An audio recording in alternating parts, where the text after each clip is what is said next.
Hi hello guys, welcome to my YouTube channel Ammu here. అక్కడ కనిపించే కాయల్ని మీ ఊర్లో ఏమంటారు? మేమైతే వాక్కాయలు అంటాం. వీటితో ఇంటి దగ్గర చెర్రీస్ ఎలా చేసుకోవాలో చూద్దాం రండి. ఫస్ట్ కాయల్ని 2-3 టైమ్స్ బాగా వాష్ చేసుకోవాలి. మనం రైస్ ఎలా వాష్ చేసుకుంటామో అలానే వాటర్ ఆ కలర్ రాలేదేంటని నన్ను అడగండి. సరే, ఆ తర్వాత ఆ కాయలకున్న కాళ్ళన్నీ తీసేసుకోవాలి. అన్నీ తీసేసి నీట్గా పక్కన పెట్టేసుకోండి. ఇంతలో కుదిరితే నా ఛానల్ని లైక్ చేసి సబ్స్క్రైబ్ చేసుకోండి. అయిపోయాక మీకు ఎలా కావాలో అలా కాయల్ని చూస్ చేసుకోండి. అంటే చిన్నవి కావాలంటే చిన్నవి, పెద్దవి కావాలంటే పెద్దవి. నేనైతే అన్ని కాయలు తీసేసుకుంటున్నాను. ఈ వీడియోలో చూపిస్తున్నట్టుగా కాయల్ని మధ్యలోకి కట్ చేసి ఆగండి. అలా అని చివరి వరకు కట్ చేయకండి. సగం కట్ చేసి చాక్తో కానీ, కంపస్తో కానీ, లేదంటే పినిస్తో కానీ లోపల ఉన్న గింజలన్నీ తీసుకోవాలి. జాగ్రత్తగా అన్నీ తీసేయాలి, లేకపోతే చేదొచ్చేస్తుంది. ఒకవేళ లేతకాయలు తీసుకుంటే గింజలు తీయనక్కర్లేదు. కొంచెం పెద్ద కాయలు అయితే తీసేయాలి. ఒకవేళ లేతకాయలైనా మధ్యలో కలా కట్ చేసుకోండి. జాగ్రత్తగా కట్ చేసుకోండి. షేప్ ముఖ్యం మిగులు. అసలు షేప్ అవుట్ కానివ్వకండి. అన్నీ అలా గింజలు తీసాక ఒక బౌల్లో వాటర్ తీసుకొని 1 స్పూన్ సాల్ట్ వేసుకొని కట్ చేసిన కాయలన్నీ అందులో వేసుకోవాలి. వేసాక కాసేపు హ్యాండ్స్తో వాష్ చేసి ఒక 5-10 మినిట్స్ ఆ వాటర్లోనే ఉంచాలి.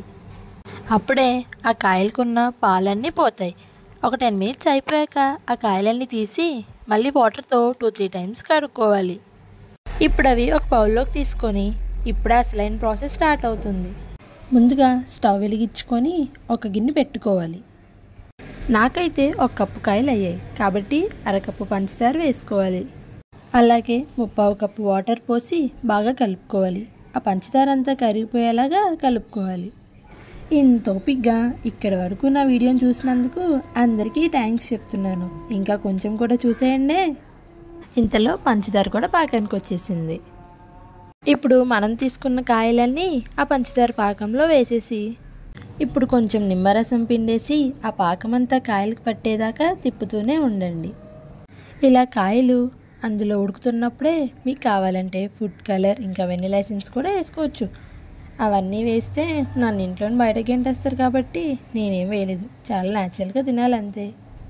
కాయలు మెత్తపడ్డాయో లేదో అని ప్లేట్లో వేసుకొని చేత్తో కానీ ఫోర్క్తో కానీ కొంచెం ప్రెస్ చేసి చూడండి. ఆ పాకమంతా దగ్గరికి వచ్చేదాకా ఉంచేసుకొని అలా దగ్గరికి వచ్చేసాక స్టవ్ ఆఫ్ చేసేసుకోండి.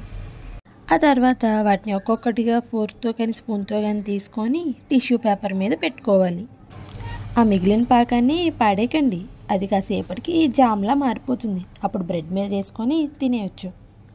అలా ఒక 20 మినిట్స్ వదిలేసి మొత్తం కూల్ అయిపోయాక ఒక ఎయిర్ టైట్ కంటైనర్లో స్టోర్ చేసేసుకోండి. బాక్స్ బాగుందని చెర్రీ షేప్లో ఉంది కదా అనేసి నేను అందులో పెట్టేసుకున్నా. ఇంతే ఇంకా ఈ వీడియోకి. Bye guys, please like, share and subscribe to Ammu here.